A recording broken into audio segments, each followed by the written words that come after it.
Hey guys, welcome in. It is Brad with College Sportscast. John Hammonds and I are here tonight with you, and we are going to bring you our Week 42, Season 2 Big Fuss Show.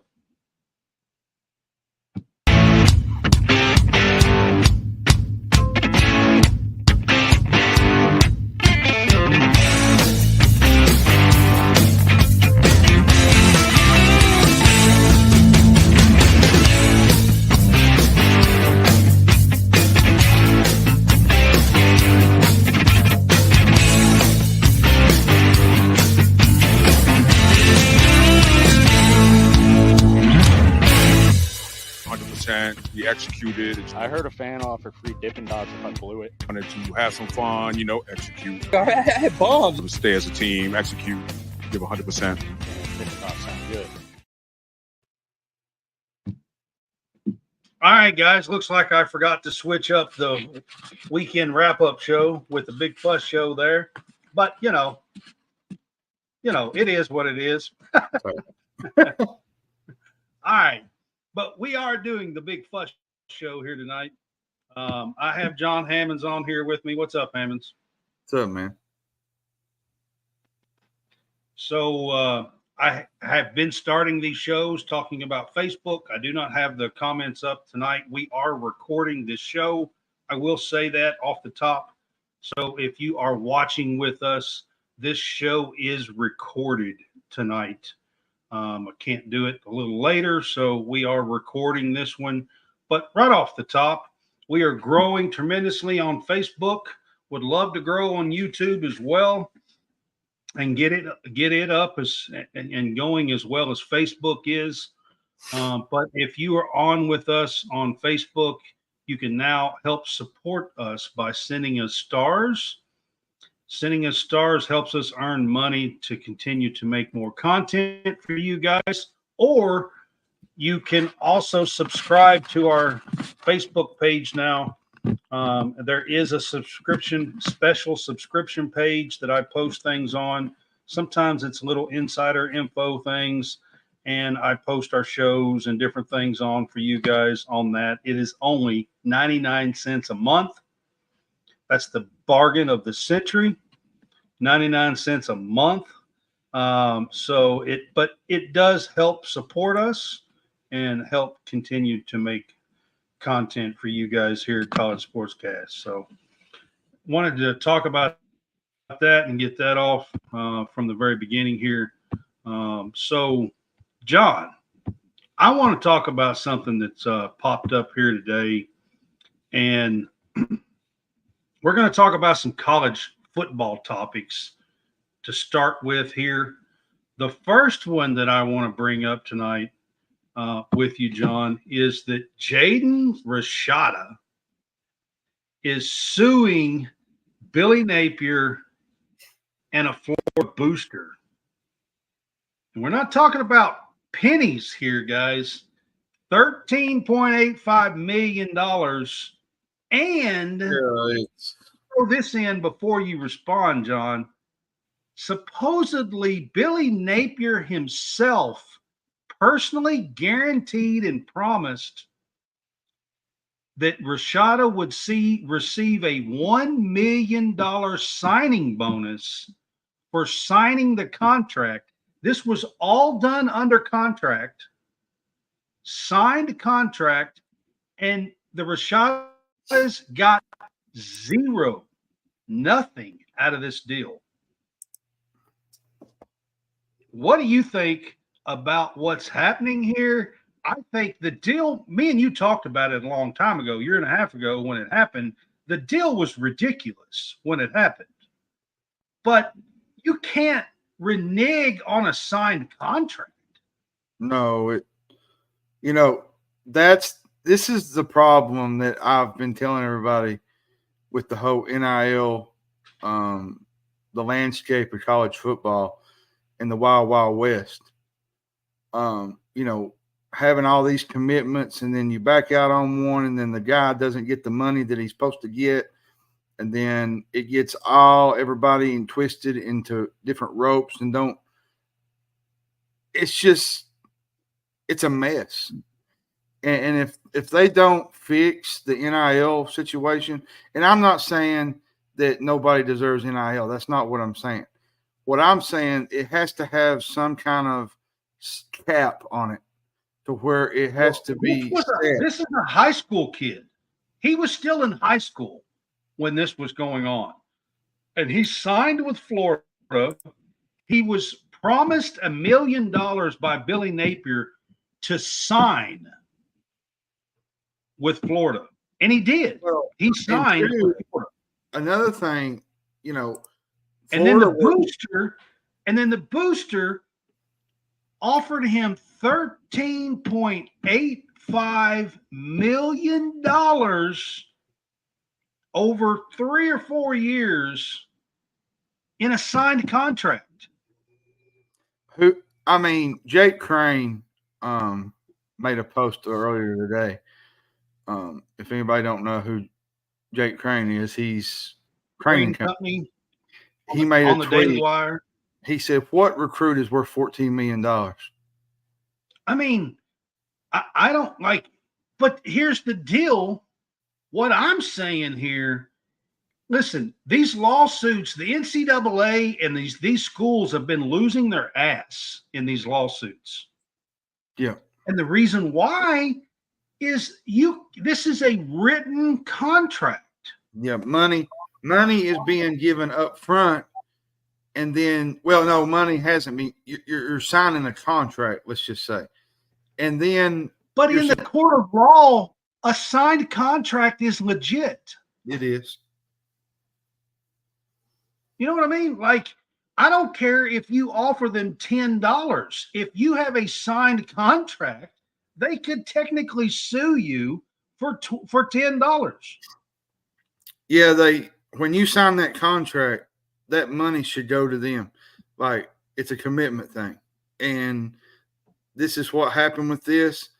I'm sure this whole Rashada thing with Billy Napier is not going to be the only thing going on with Florida. There's going to be other schools that have this problem. But Florida's in the news now. And even last June, Florida was under investigation on this. And, yep. You know, Florida probably thought, hey, you know what? We're off the hook now. And, well, guess what? That lawsuit that has come right back into their face and hit them right in the face again. And they're back in the news again. My question to you, John, is Billy Napier in real trouble here? I wouldn't say he's in real trouble over this, but he's in real trouble over the way the program's been gone the last, couple of years? 2 years. You know, they've lost to Kentucky, 2 years in a row? They've not been able to really yeah. They've not really been able to compete with the big schools. Like, you know, now Tennessee's getting better, Missouri's getting better. You know, Florida is a football school. We all know that. I know that this is not going to be the deciding factor, but him making a guarantee personally himself a promise to this kid to sign with Florida, and he'd give him $1 million and didn't do it. Don't look and good. is now getting sued over it. Is definitely a black eye on top of having 2 losing seasons and everything else. And the fact that, you know, like I said, I was going to say Florida is a football school. You know, I know that, you know, Steve Spurrier's not walking through the door in Gainesville. But at the same time, Florida should be better than what Meyer? Well, and Urban Meyer. Florida should be better than what has been given the last 3 to 4 years. They shouldn't be in this predicament. Florida's a really good football school. And Dan Mullen don't look so bad anymore. He don't. He really don't. And I hate to say this, and I know Florida fans will probably agree, and there'll be some that don't, but Florida basketball kind of overtook the football program. I mean, I would- look, I wouldn't say their completely. 2024 schedule, John, is the toughest schedule in the country. Now, would I say that it's taken over completely? No. But since Todd Golding has come into Gainesville, Florida's basketball program's putting it together. And Well, and you don't- football has had back-to-back losing seasons for the first time in maybe ever. First time in my And- 45 years. and I will say this, Florida football is not known for that. They're not. I mean, I don't know. If you go back 50, 60 years, maybe they've had back-to-back losing seasons. I don't know. I mean, I remember a time when Florida dominated the landscape of college football. You know, there was they'd get 12 or 13, 11, 12, 13 wins every year. every year. Yeah. Every year. So I Yeah. mean, there's a lot of problems in Gainesville right now. I mean, this All is right, a black so- guy, plus Napier. So Yeah, I mean, absolutely. I got to ask you this. This is kind of tied to football. It's kind of tied to basketball. But I wanted to bring this up. You got Florida State that has been unhappy in the ACC, it seems like, for, I don't know, 17 years now, but it's really been about 17 months, I think. But it seems like it's been for absolute ever. You got Clemson that's now followed suit. You got North Carolina that is making statements. The president, the dean, whoever it was a week or two ago was making statements about leaving the ACC. Is the ACC about to fully collapse? I think in the next 2 to 3 years, yes. I mean, you're probably going to lose some of the bigger schools like Florida State, Clemson, North Carolina, probably to the SEC. And from there, where do you put the Miamis and the Virginias? Like, there's been rumors where maybe Miami goes. And I don't understand some of these conferences that are like, well, just go to the Big 12. Well, the Big 12 is going to have 16. I don't understand these 20, 24. Somebody had a Big 12 conference with 32 teams in it. Come on now. How do you have a Big 12 conference with 32 teams? I will say this about that whole Power 5 situation. It's going to get it to a point where there's just going to be a bunch of power leagues, and it might reach that pinnacle.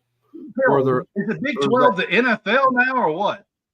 That's where we're going with this. If it don't get no better, it's going to reach a point to where we're playing like the NFL. And to be honest, you'll lose a lot of fans that way. You'll lose a lot of college football fans. I don't even understand scheduling now, John. I don't understand how these conferences with 16, 18, 20 teams can possibly keep up with scheduling now. Well, and then you got teams like Florida State and Clemson who in the ACC are trying to force the ACC's hand here. But what I'm saying is where do they go? And I know everybody says, well, the Big Ten and the SEC. The Big Ten's already got 18 teams. How many teams do people think the Big Ten is actually going to want to pick up? I think Maybe two? There's probably two. And the two that probably I would go after would be Virginia and maybe NC State. It just depended on, bringing that Big Ten market, TV market into the ACC territory in the North Carolina. Where does Florida State go? Because I don't think the SEC wants them. I don't either. But if it's for football, yes. Now basketball, Florida State's probably going to be. I'm telling you, I do not believe that the SEC will offer Florida State. I just don't. I haven't. I've never believed it. And until I see something way more concrete, I do not believe. Now, Clemson has an outside shot, but in In Probably my have a opinion, chance. the SEC wants Virginia and North Carolina. It's the only two schools in the South they don't have. Yeah. But I could I see mean- Virginia, Wait a second. It's the only two states in the South that they don't have. but I could see Virginia going to a place like Big 12, because here's the thing that I say with this whole Virginia thing. Virginia might do good in basketball, but on the football side of things, they'd be left behind in the dust. I mean, Virginia's mean- got a decent football. Fair, but it's not. They're probably going to be they're probably going to be in the last six of the SEC, because they're not going to compete with the Georgias, the Alabamas, the Yeah, but you LSUs. could always go get Virginia Tech and not Virginia. Yeah, I'm that's- saying you want the state of Virginia is what Yeah, I'm saying. that's another power comp team that you could probably slide in there. They're the ACC right now. Virginia Tech is. Yeah, So- Virginia Tech would be a better situation for football than it would be for basketball. You could also, you could go get Virginia Tech I'm saying that I think the SEC wants Virginia and North Carolina as a state. Okay. Yeah. Because the SEC has always added markets. But see, here's the issue that I have with all this realignment. Some of these schools are going, I wouldn't say collapse, but a lot of them are not going to be able to compete at the basketball level like they would with the football level. Well, let me ask you this: And that's along where you bring with the ACC collapsing, okay, I want to throw this in here because this is something I want to kind of talk together about. And you've got Oregon State and Washington State, who has done a lot of steps pretty nicely to try to have some money to possibly revive the Pac-12. Yeah, they Okay. got the TV deal. At the same time here, the ACC seems like they might be falling apart. Well, you've got SMU joining the ACC. You've got Cal and Stanford, who are Pac-12 schools, set to join the ACC. Mm-hmm.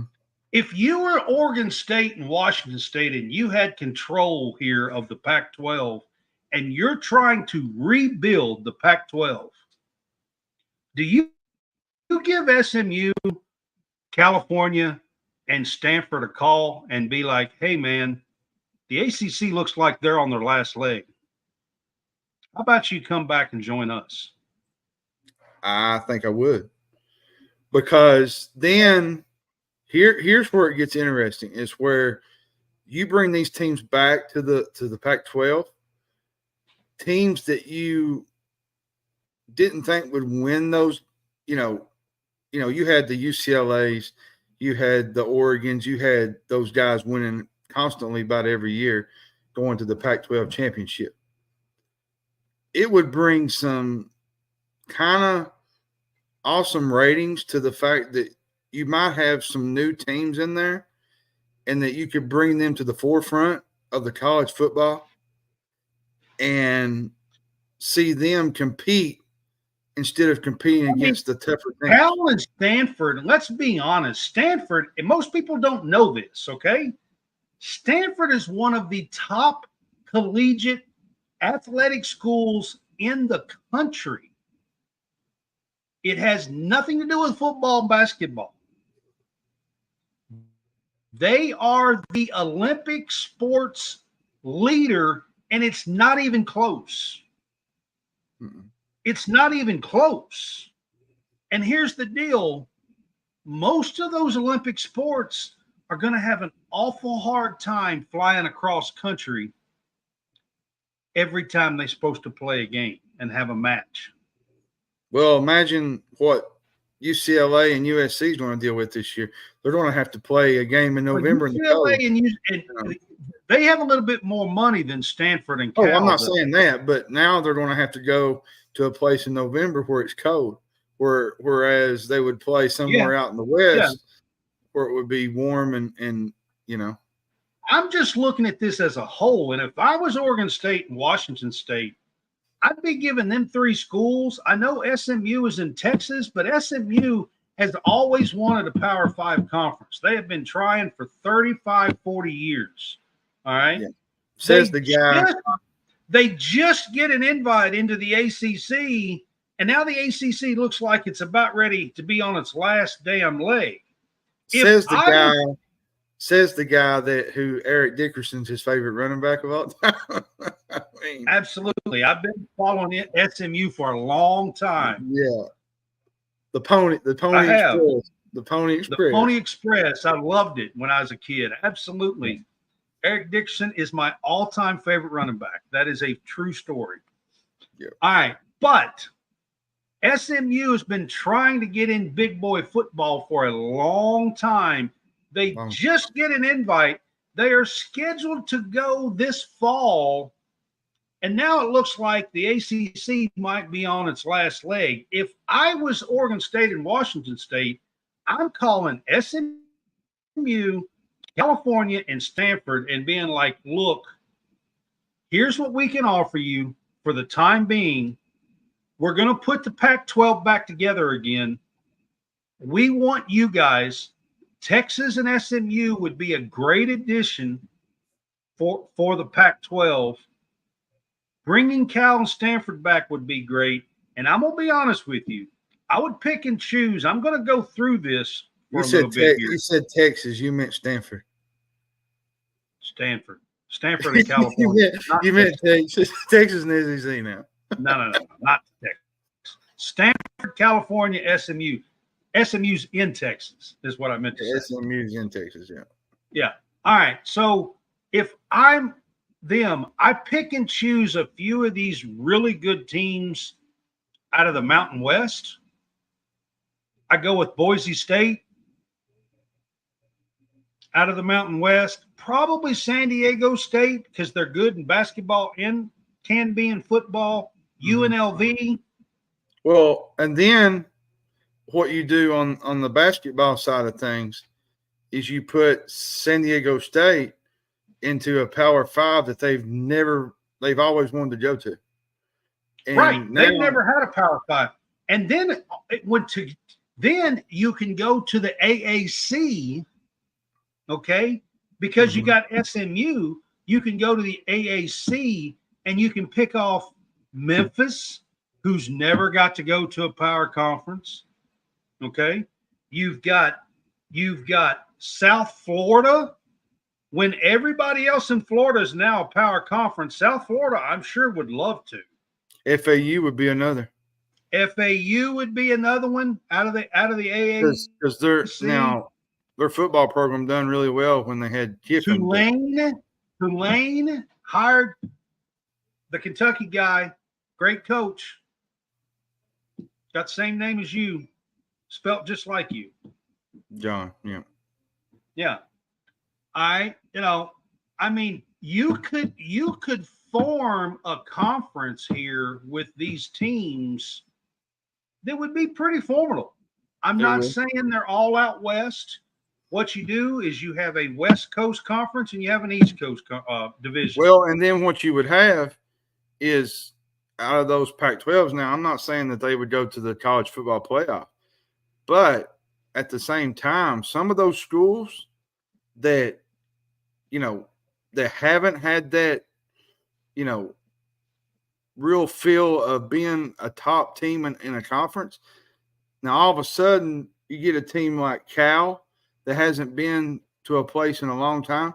They end up going to the Rose Bowl because you brought the program. You brought the think with Stanford. Stanford's had some really good football teams over the years. Here and there. It would give some of these teams that are not real big in the spotlight a big chance in the spotlight to make some noise. Look what Boise State could do.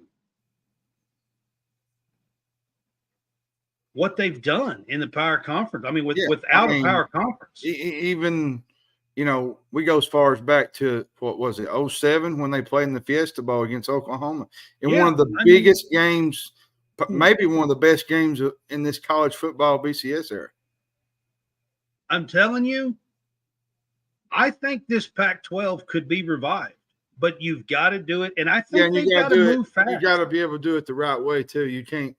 You just got to figure out which teams that need to be there and which teams can afford the money to slide in there and say, you know And what? I'm telling you right now, if it was me, I would swoop back into the ACC and give Cal, Stanford, and SMU a call, and I would be right there. UTSA has been really good in football the last 4 or 5 years. They're in the AAC. Now, some of the problems you would have though in some of these team schools is some of it would be the NIL on some of this, because now moving to a power conference would be great now, but you're going to have help with the NIL and the fan base. The fan base is going to have to get involved too with all this. Well, this settlement is probably going to help them out. Yeah. So, I mean, when it comes to that, anyway. All right. So before we move off of football, in season we usually do a pick six section segment, and we hadn't done one for a while. I wanted to look ahead.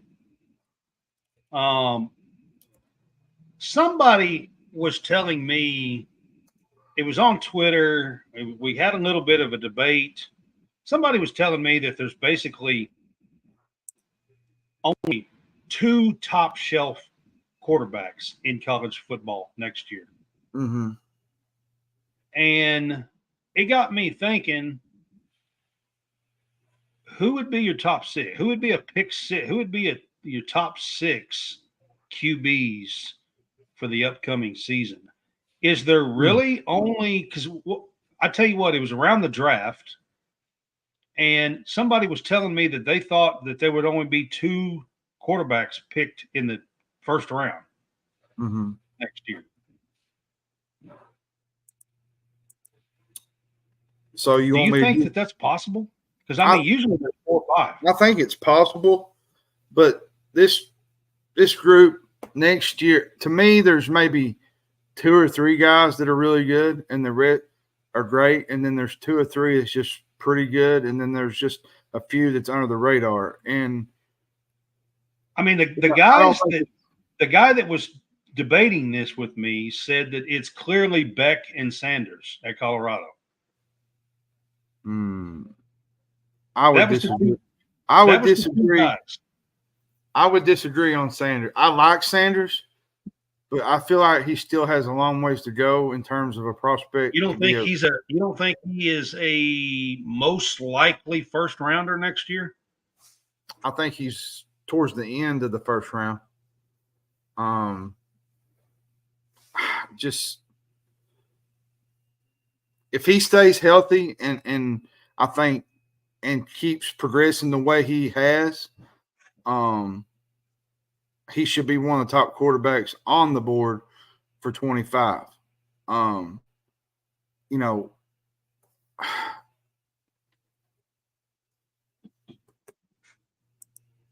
I don't know. It ain't because, and I know people's probably going to think, I know that you're not picking him because of Deion. That has nothing to do with it. I just think there's better guys in front of him that are better than him. Physically gifted, you know. That's not to say that Shedeur is not great, because he is. There's just so many other guys out in front of him that's going to be picked before he is. But NFL draft, thinking about it, I threw out a third guy that I think will be a first rounder. I threw out Ewers from Texas. Yeah, Ewers is one that I'm looking very closely at. And you got Carson Beck. I even think Jalen Milroe will get a Sanders are the 2 that he threw out. He thought they were going to be the only 2 first rounders. And I even think Jalen Milroe will get a look. As a first rounder? Well, yeah. Because you look at it, look where he's going into. He's going from, I got a question. What about Dylan Gabriel? Dylan Gabriel's another one. And I'll give you one that's underrated that people are not talking about, and that's Noah Fafita from Arizona. He last year, he was really not a known quarterback. And he He finished, wasn't when the season started. They had somebody else starting. they had, I think they had, I can't remember. Was it He had Jaden? 3 names. It was Jaden Delora, I think. Yeah, that's who it was. Yeah, that's who it was. Right. And, yeah. And now he's going to be even more recognized because he's going into the Big 12, right? They nearly pulled the upset of Washington and USC as him under quarterback. And from mid-October on, they never lost again. I'm going to throw out a name here that I think everybody in the damn country has completely forgot about. Okay? Yep. And when I say this name, you're going to be like, oh, how could we forget about this dude? Cameron Bad Moon Rising. Yeah, but the problem with Cameron is, can he stay healthy? Listen, if that dude comes back and plays ball like he can, I think he's one of the top quarterbacks in college football. Yep. I personally, if he can come back healthy, if he plays like he did 2 years ago, I personally would take him over Sanders from Colorado. I'll tell you another one I would take is Jackson Dart. And I say this to say, I had with to say Jackson Bad Dart, Moon Rising on it because it's my favorite. you got to think who Jackson Dart has coming back with him. He's got Trey Harris, Jordan Watkins. He's got Caden Prescorn. I think they combined for 270-something yards in the Peach Bowl. Now, Judkins did leave for Ohio State, but the Rebels, I think they did return some talent at that position. This is the first year, probably maybe since Lane Kiffin has got there, that they're looking at possibly being in the mix for the college football playoff. And they are, for sure. They got the talent now. But there's 12 teams. If it was a 4-team thing, I'm not sure that people would think that they with 12 teams, in all honesty, Ole Miss is good enough. They should get in. They're going to be one of those. And now, does it happen? Because we've seen what happens when Lane Kiffin gets into a big contest. They fall apart. Alabama last year. Some of the big games, it seems like they don't come to play. But can they finally get over that hump and figure it out and do what everybody says they can't do? And Ole Miss is going to be a good watch this year. They're going to be fun to watch. They got a good. I agree with you. Jackson Dart is going to be right there. Does a guy like Brock Vandagriff, honestly, with Kentucky, does he have a chance to be in that top 6, top 8? I think he's got a chance to be in the top 15.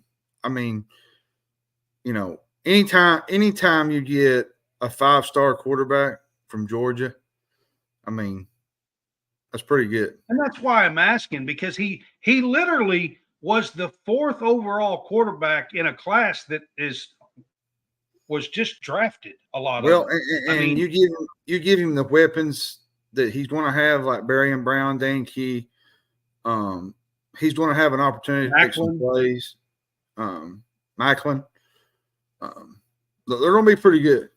And, there's so many quarterbacks, so many running backs. It's going to come down to that offense and the new offensive coordinator. It bases to that, in my opinion, what they show at the offensive coordinator position. Because last year, it just pace of play For God's sakes. I'm going to say this about Liam Cohen.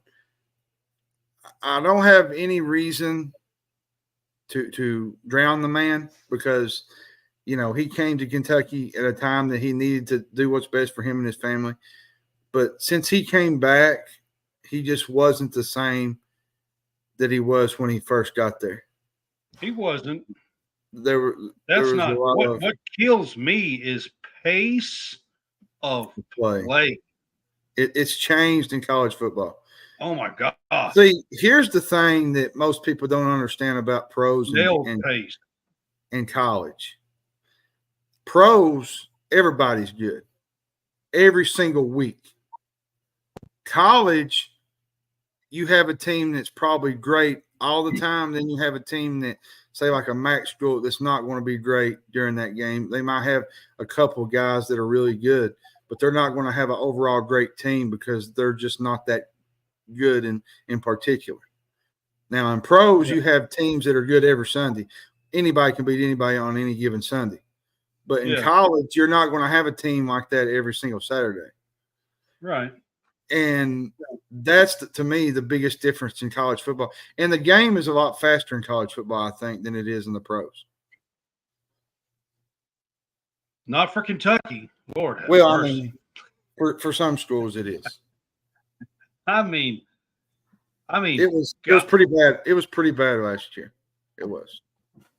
It was beyond bad. I mean, I'm talking like if you would have given them an extra 10 seconds on the play clock, I don't even think they could have got the play off half the time. Like it was beyond bad. Yeah. All right. So I threw out some quarterbacks. I had to mention Cameron Rising because not a soul, nobody mentions him. He's never talked about, and he was a bad man 3 and 2 years ago, both years. Won the Pac-12 conference back-to-back years, by the way, until he got hurt. And he's missed the entire year. That's the reason why everybody seems to have forgot about him. Okay, so let's get to an update on the SEC baseball tournament. It started this morning. The morning session is done. It started with number 6, Georgia, taking on number 11, LSU. LSU has been one of the hotter teams. They only had 3 wins halfway through the SEC regular season. They wound up with 13. So, they've won 10 of the last 15 games leading up to this in the SEC, which is a tough deal to do in the SEC. And they pounded number 6 Georgia today. This is an elimination game. The first round here is single elimination. LSU moves on to play Kentucky in the morning as the 3 seed. Ironically, LSU is the team that put Kentucky out of the NCAA tournament last year. So their last postseason game was against LSU in a loss, a tough loss, by the way. But LSU goes on to win it all last year, and now their first postseason game this next year is going to be against LSU. And LSU has some two really good pitchers. They got Tommy White. One of them pitched today. And they have Tommy White. Tommy Tanks is back at LSU. And yes, that's his name. That's his nickname, Tommy Tanks. Yep. He has, I think I've seen 64 home runs in his career. He helped lead them last year. Was one of the big bats. I'm really surprised that Georgia got whipped like they did because they had come in. They lost 9-1. I mean, it wasn't like a close game. I mean, LSU. They was coming in, on a hot streak, and they had Charlie Condon They had some talent on Yep. that team, and they was getting good. And now they have to wait and see if they actually get in or not.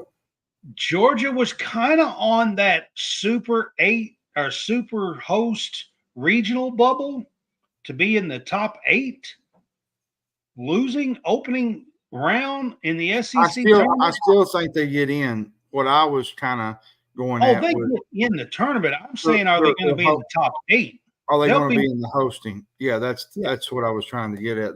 Yeah. The hosting, I don't think they're going to be able to get it's. But let's it's be gonna honest. That win yesterday or today is LSU's 14th win in the SEC. I think that win gets them in. I think. I will say this: if they go down there and they beat Kentucky, they're definitely in. They're definitely in if they beat Kentucky tomorrow. And listen, LSU is LSU. When it comes to postseason, they expect to be at Omaha. That's just the way they are. They expect to have a chance every single year in baseball. That's who they are. And they have been coming on at the right time. If you're a Kentucky fan, do not count this LSU team out. I'm hoping that Coach has them ready for this matchup because it's going to be a tough one. It is. And the second game, South Carolina beat Alabama. Alabama was kind of up and down all year. They had some great strides early in the year, and then they just it just felt like this is two teams that was on the bubble as well. They both had 13 wins, South Carolina and Alabama. South Carolina was coming off of a sweep. They got swept by Tennessee last weekend. South Carolina to me is just up and down, man. I don't know. It's just But they had like 5 home runs today and just killed the ball, crushed the ball, and beat Alabama 10-5. That eliminates Alabama. Alabama was the 7 seed so the 6 and the 7 seed both went down. And the reason why that's significant is they're the top seeds in the opening round. 6, 7, 8, 9. So in the opening round, the 6 and the 7 are the 2 top seeds on Tuesday, and both of the top seeds went down. So you had the 11 seed winning and the 10 seed winning here. So I'll say this. People don't realize Reeves that plays for South Carolina. He had 4 RBIs today. Yeah. They killed the ball. When they crushed the ball, that's what they did. They killed the ball. And then the third game of the 5 home run, something like that. And the third game of today is at 5:55. It's getting ready to start here pretty quick. It's Florida and Vanderbilt. Now, this game is going to be the one that's going to be interesting because you got a Florida team that's coming into this tournament that's kind of on the bubble, and they're trying to play they're playing their way in. Vandy's on the bubble too, so it's an important game. Too. It's an important game for both of them. More so for Florida, I think, than it is for Vanderbilt because Florida's 28-26. Now, even if they lose today, I think Florida can still get in because they'll be over 500 because no team under 500 will get into the tournament. Nope. But if they lose today, they're 28-27. They'll be 1 game over 500. Does that sneak them in? That's the thing. Like, you're going to be waiting for what till next week? Sunday to figure it out. Monday. I think it's Monday. It might come out. It's either Sunday night or Monday. It might be Sunday night. But either way, I would hate to lose that game and have to sit on my tail and try to figure out if you're going to be in or not. These first games is elimination games. So the loser goes home in these games.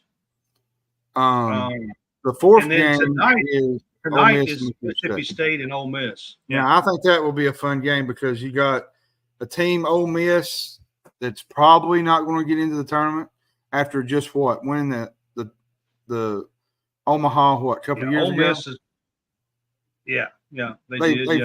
They haven't really done great since they won the title.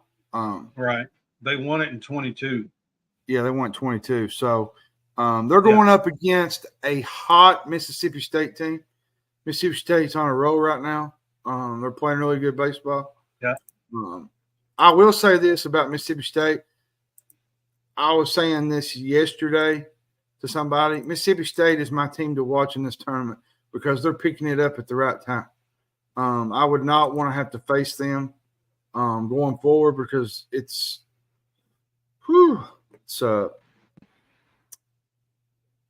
they're a dangerous squad, especially coming into the tournament. So yeah, they played really good down the stretch as well. LSU is another one that played really good down the stretch. Of course, Tennessee fans come out of the woodwork and say, well, what about Tennessee? Well, Tennessee's played good all damn year. All year. Mississippi State and LSU didn't, and they really had to come on down the stretch to be in the position that they are in. And Mississippi State has got a chance at hosting a regional now. They do. After not being like they've really come on and played good ball. So these are important games. Like I said, these are elimination games. The winners move on to tomorrow, and then starting tomorrow, the final 8. It gets down to 8 schools. Tomorrow it's starts a double elimination. Yeah. Starting tomorrow, it's a double elimination. So even if you lose tomorrow, you still get to go to a loser's bracket and try to continue on. Yep. But this first round is an elimination game. Yep. Opening round. No, and unfortunately, somebody has to go home. Yep. So 12 teams make it, and then it gets down to 8, and then they have a double elimination tournament, and the winner will be determined at 2:00 on Sunday. That's what time the game starts. Yep. So, all right. I want to get in a little bit about Kentucky women's basketball here with you. Georgia Moore put out something today. I got to talk about her a little bit. She said that she is from Australia, by the way. She is not American. She's from Australia. And she said that her grandfather raised her around horse racing. And her grandfather and mother have both been to the States and been to like Lexington and the Derbies and stuff like that. But Georgia Moore has still not. She's never been to Lexington. And she put out word today that she's excited about being able to, that her grandfather and her mother have told her how beautiful the horse parks and all the thoroughbred stuff is and the farms and stuff. And she put out word today just talking about she can't wait till July to see how beautiful Lexington is. And I thought that was a pretty cool thing for a girl from Australia. You know what I mean? Like, you don't think of a girl from it's kind of neat. Yeah. A girl from Australia, you don't think would even know or think anything about horse racing. No. You know what I mean? So it was just kind of a neat story. I thought I'd throw that in there. But John, I wanted to run through SEC women's basketball. Most people know is a powerhouse. They've won the last 3 NCAA championships. South Carolina, 2 of them. LSU, 1 of them. In the last 3 years. You've got South Carolina team that has everybody back except for Camila Cardoso. Mm-hmm. You've got a Texas team coming in that's absolutely loaded. You've got an LSU team that's got Flau'jae Johnson.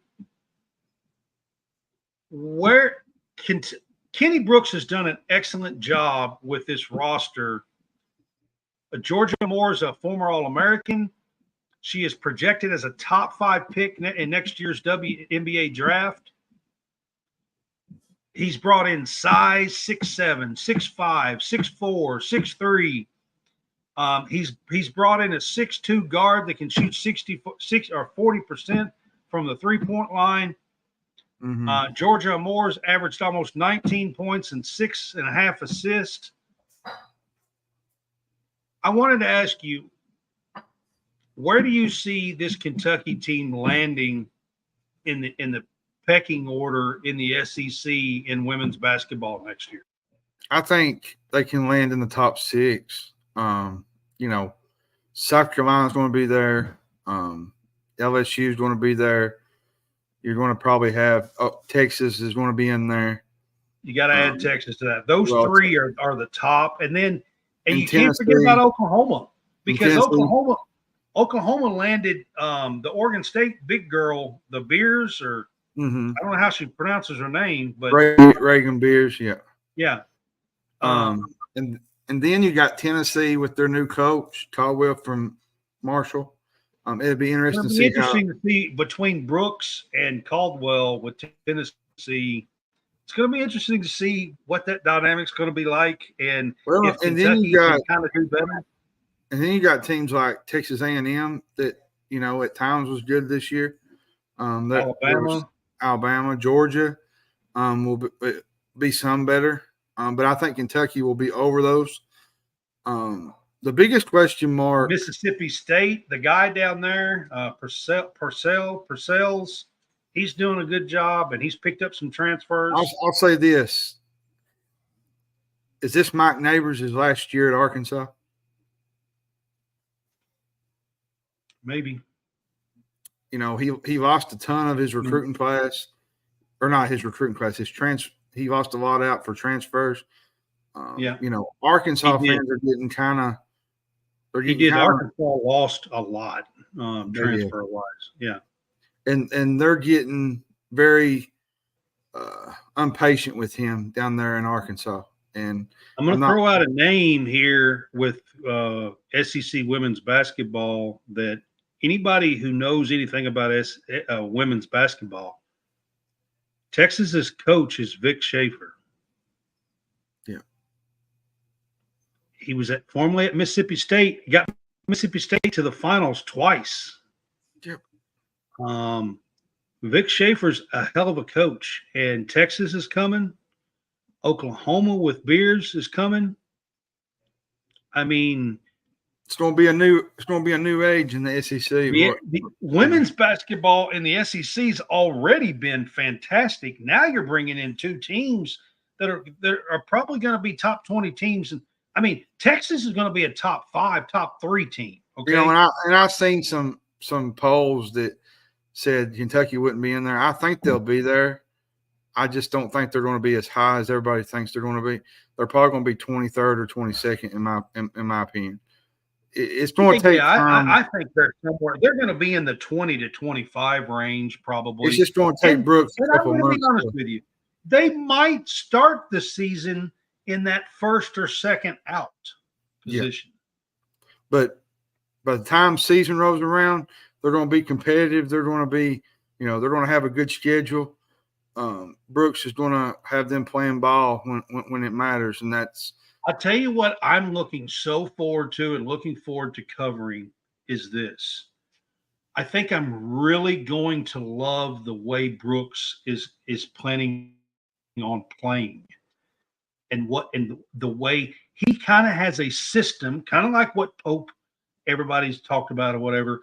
But Brooks, he likes size.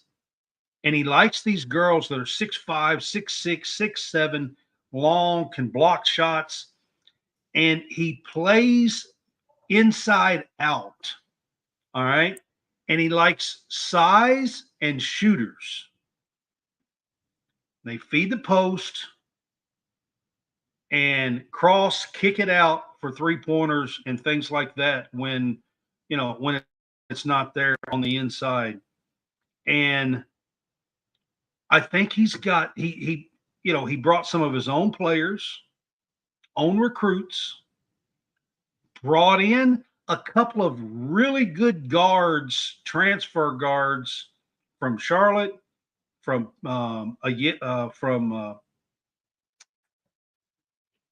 Obi is her last name, Jordan Obi. Trying to think where she played. Penn, maybe I think it was Penn, I believe. It was, I believe. But we're talking about guards who average 17, 18, 15 points a game. And Like, I think this team is going to be fun to watch. They're going to be full of shooters. They're going to have post players. They're going to be long, athletic on defense, make people shoot over top of them, grab a lot of boards. It's going to be a fun season. And, John, I'm kind of with you. I think they're going to be in that 5 to 7 range in the SEC. I think 5 might catch them. You know, and maybe in some of those games they pull an upset or two. Yeah, maybe. Well, I mean, listen, if you're in the 5 or 6 range in the SEC women's, you're a pretty damn good team. You're gonna be top 25 team. Yeah. I mean, now in women's college basketball, in men's, you're probably not going to be. That's just because there's so many other better programs out there that are ahead of you. I mean, I agree with you on that. But, you know, on the women's side here, the SEC, I can't wait to watch them. I can't wait to cover them. Can't wait to be there and for the season to start. It's going to be so much fun. I am credentialed Kentucky women's basketball media, and it's just going to be a great time covering them. Hopefully, we can get you to a game or two or a few games this year as well. It would be great, but I look forward to covering them, and I can't wait to watch them play. Georgia Moore is a Kenny Brooks gal. She's from Australia. I said that earlier. When she got here in 2020 is when COVID happened. Mm-hmm. And Australia, I don't know if most people probably don't know this, but Australia completely shut down. Flights, everything. They had you couldn't get in or out to their country. Communication, nothing. Nation, nothing. Like, they completely shut. And they actually had one of the least amounts of COVID infestations in any country because they completely shut down everything, flights and everything. You couldn't get in or out of the country. And they done it for it was like a year and a half or something. And the reason why I bring this up is because Georgia Moore came over and she literally could not go home for over 2 years. And she was in a different country, never been to America. And the reason why I'm bringing this up is because Kenny Brooks took her in like he was her dad. And Georgia Moore would have been a top 10 pick in the WNBA draft last month. She passed it up to follow Kenny Brooks to Kentucky because she wants a chance to play in the SEC.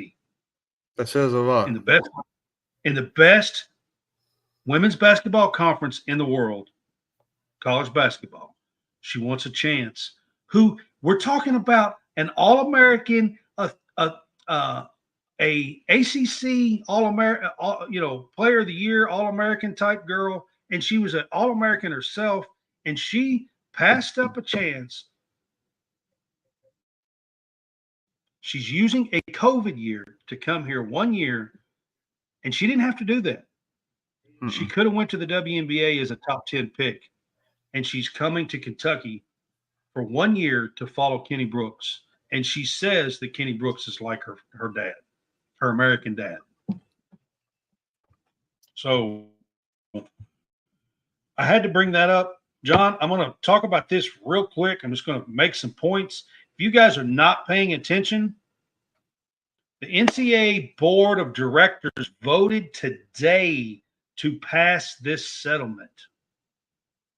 The Big 12 commissioners, Big 12 presidents voted today to pass this settlement. The other 4 power conferences, and yes, it's 4 because they're making the Pac-12 vote too, because these antitrust things goes back to 2016. So these players were Pac-12 players that they are representing.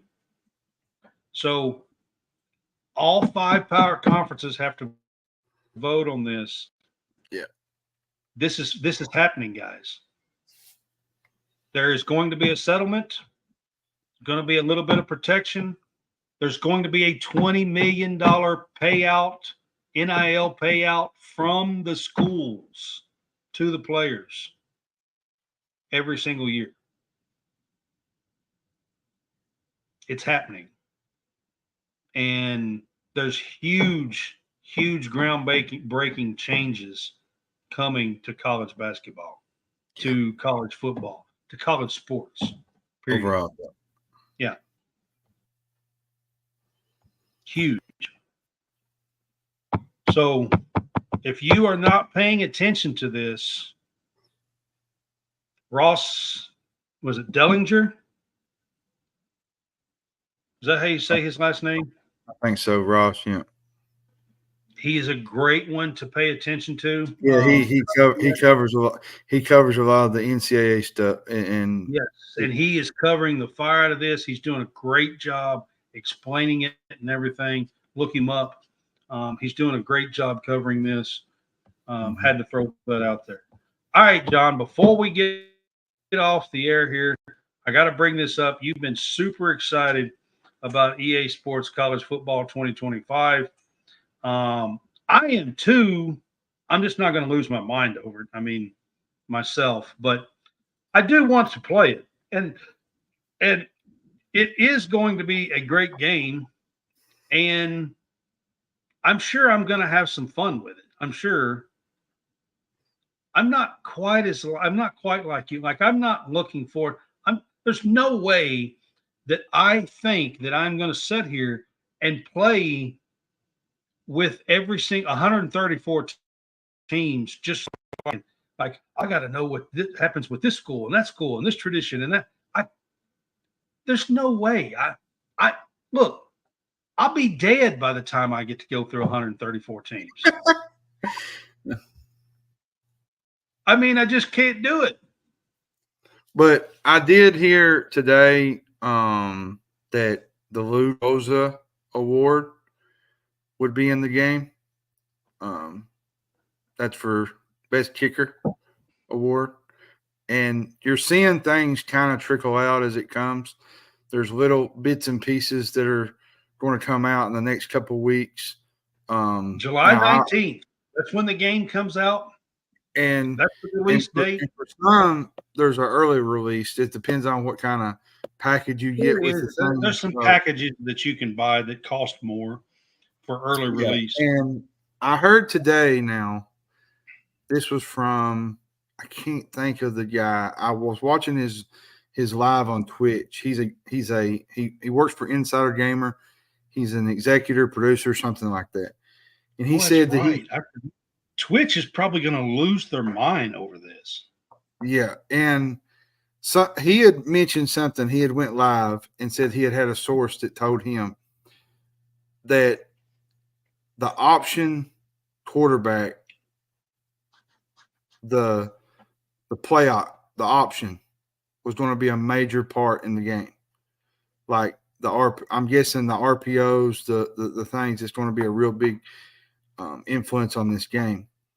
And he also said that if you're a 5-star recruit and you're a 3-star recruit, they'll play how they play in real life. Say you got a team of 5 stars going up against a bunch of 2 and 3 stars.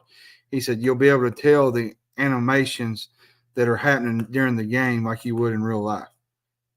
Yeah. And then he said that there's a lot of pass animations. There's a lot of catching animations. He said they've put a lot of work into this. He said, now it does have the Madden Frostbite engine, but at the end of it, though, he said that they're trying to make this the best game on the market. And I'm afraid what's going to happen is this game's going to be so good that people won't even get Madden. They'll forget even Madden exists. And I know that probably won't be the case, but there'll be some that play college football instead of Madden. And I'll be one of those because, see, here's the difference in college football and Madden that I tell people all the time. You get all the traditions, all the pageantry. You get the fans, the student sections, the rivalries. You don't get that in Madden. You don't get the student sections. You don't get – now you get some other things that are attached to it, but you don't get the traditions and the, rivalries, the Ohio State, Michigan State, which Ohio State was kind of PO'd the other day on the reveal because a Michigan guy, elbowed him to the ground on the reveal. Like there was really that amped up the rivalry a little bit because somebody, and to find out one of the guys that helped develop the game was a Michigan alum. So he must have put that in there just as a joke. But anyways, it should be fun. It's only coming out on the next gen consoles. It will not be on the PC. It's only coming out for PS5 and Xbox S series. So should be a fun game to play.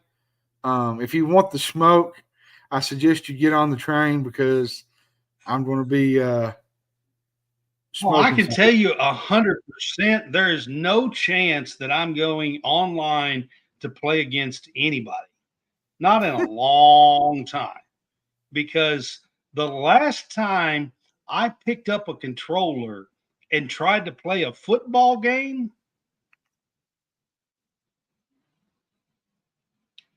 it was probably every bit of 20 years ago. And you're not going to be embarrassed on social media. There is no chance. There's no chance, John. No chance. I'm telling you right now. But I will say this game could be absolutely mind-blowing and can do everything and every play and have every animation, and it's great and it's going to look great. But I'm going to tell you right now, when I pick up a controller, it's going to look like a bunch of damn shit because I'm going to be fumbling the ball. I'm going to be, I'm going to be like, what the hell's wrong with you? Pick up the ball. Oh, and I will say this they was on the actual website. They had said that they was going to have a loud meter on there, like for the fans. And I will say this, that I read this in an article. The whiteout at Penn State and the checkered kneeling for Tennessee will be in the game. But that will probably depend on like marquee games like Ohio State, Georgia, Tennessee, certain games like that. But what's going to be neat right now, John, the last time I played a football game was probably like Madden 05 or something. What's kind of neat for me is hearing Herb Street and Chris Fowler, because they said they went through a lot of different scenarios and a lot of different things to get this game to where it should be. And then you got David Pollock and you got Reese Davis and Jesse Palmer. And then you got I look forward to, trying to play it. But I'm going to tell you right now, I grew up way different than what you guys are with this gaming stuff. Like, my controllers had like 4 buttons, okay? This shit nowadays, I don't even know. Like, you got so what you're trying to say I'm pretty sure to be great at gaming nowadays, you need to have JJ Weaver hands. Yeah. So what you're trying to tell us is your father. Y'all don't get that. He's got 6 fingers on a hand. So what you're trying to say is your father time. I mean, I don't like. I'm just telling you. For me personally, like I pick up these controllers nowadays, and there is buttons all over the damn place.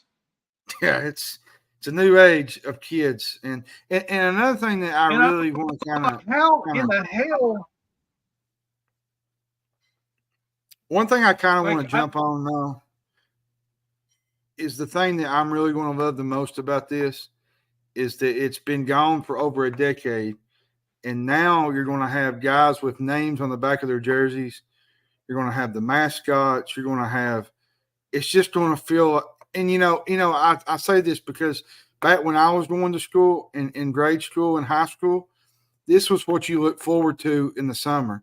Like you would get the game in July and you would play it all the way up until the end of the season because it was something to look forward to before the college football season, a game to play. And it just feels like your childhood's coming back to life again. And to me, that's a big deal. Yeah. And you got to, and I laughed about it earlier today. Somebody had made a post said when July 29th, there's going to be an employee shortage July 19th, and there'll be a bunch of women that will be divorcing their men because they'll be sitting on the game. I told you the other day, Twitter's going to be a ghost town. Everybody's going to be playing. Oh, there'll be cricket. There'll be tumbleweeds going through Twitter. Yeah. And then I saw another post, like I was saying, that most of these women will lose their men's to these college football games. They'll be sitting on the system all week. July 19th, y'all mark it down. I'm going to be on Twitter posting tumbleweeds blowing. Oh goodness! Guarantee it. I will almost guarantee it. I'll be there. You'll be the only one there. I can tell you. I probably will be. I'm gonna be doing the Clint Eastwood whistle. Yeah, the good, the bad, the ugly. Yeah, the whistle from the good, the bad, and the ugly. Yeah. That's what I'm gonna be doing. That's for sure. All right, I had to bring up the game. You've been talking about it. Listen, I'm gonna play it. I'm a huge college football fan. It's gonna be great to see all the pageantry and traditions and everything, and possibly play with a team and get good enough, for me anyway, to do anything remotely great with the game. Would be a challenge, but I will play it. And I understand why everybody, because it's been 12 years. This game has been in the makings for like 18 months. Maybe 2 years. It's been 18 months, I know. Mm-hmm. So it's been a long time, and I get why everybody's excited about it. I want to play it. I want to see it. I'm probably going to pick up a copy and play on the Xbox, probably. You might lose your podcast guy. He might be gone. I'm just kidding. I'm just kidding. Yeah, he's going to be on Twitch. Yeah. What I do? Yeah. Oh goodness. Great show, man. Right. Great show. Oh, John's going to be on Twitch playing college football 25. Oh, we do have like a thing to talk. July the 27th and 28th. I don't know if he's going to bring that up or not. The fanboys. We'll be doing some kickoff for season 3 stuff with the fanboys, but it's still over 2 months away. So yeah. But yeah, we'll be doing some stuff with them with our season 3 kickoff. All right, man. We're going to wrap this up. I appreciate it, John. Again, guys, this was a recorded episode. So if you have been commenting for the last 75 minutes and nobody's responding, that's because this is a recorded episode. So, all right. We will see you on Sunday. Somebody took Brad and pulled him away from the computer screen. We'll see you on Sunday. We are going to do another baseball show with John on Sunday. John Roberts. We're going to kind of wrap up. That was good. That was good, by the way. I watched it. It was really good Sunday. So, yeah, John does a great job with the baseball stuff. He's a college baseball guy. Loves it. So we're going to wrap up the SEC tournament. Look forward to the host sites and everything for the NCAA tournament on Sunday and talk a whole lot about that. So we look forward to bringing you all about the road to Omaha on Sunday. College World Series. Here we come. I'd love to see the Cats get there, but we'll see. Be nice. That's a tough one.